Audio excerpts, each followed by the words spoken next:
All right, let me get into the big news we're breaking that I'll then walk through the history of more into the next hour, and I've already broken a lot of it down. We have loyal people inside a lot of U.S. government intelligence agencies. The media got compromised. It got totally taken over. But because intelligence agencies had already been in the media since the founding of it, they could see the infiltration and the takeover. Then in the last 8 years, Obama completely sold us out to the Communist Chinese, the Saudi Arabians, and others, and launched a program all over the Middle East, Africa, Central Asia, Far Asia, you name it, to put radical jihadis funded by Saudi Arabia as well as NATO in charge. It's now been leaked. Even the New York Times is having to report on it. Obama wanted ISIS to grow, leaked audio, and that's addressing the Syrian opposition. So that's just an example of what we're talking about. Trump is right. Hillary and Obama are the founders of ISIS. They founded it because it's really Al-Qaeda to confuse the name. Now, the public didn't know what was going on, but our military did. They began 5 years ago, and Cy Hirsch has now broken this last year. We first broke it, but he confirmed it all. We had the direct sources from NATO, from the CIA. I mean, from low level and high level, we had it from every angle.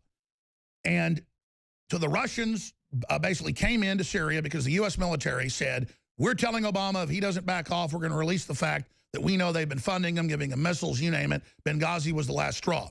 Russia said, okay, we're going to come in. Russia came in. So when you hear Obama say that Russia hacked our election, they didn't physically hack it, but it's actually true in a way that America worked with the Russians, who were right next door to Syria, to come in and stabilize things because our military did not want to be part of evil. They followed their duty to fight all enemies, foreign and domestic. They did everything short of arresting or going after Obama. And then Hillary stumbling around, all of her corruption, the WikiLeaks info was all leaked from U.S. intelligence agencies as well as people in NATO and the UK. They've had British ambassadors in the last 6 months who've met with the main leaker that represents the group currently in U.S. intelligence. We've had William Binney a year ago tell you that, former head of technical at the NSA, in this studio. So what you have to understand is the big news is this. Here's the big news.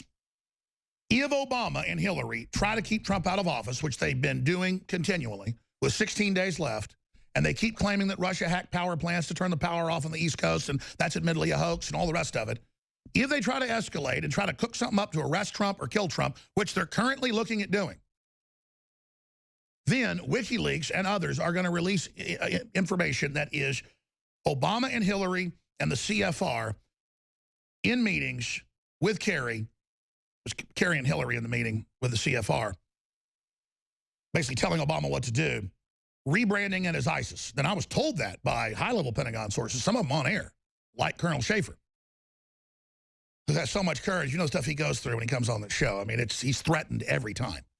And he don't want me to get into that, but the point is that this is serious business, ladies and gentlemen.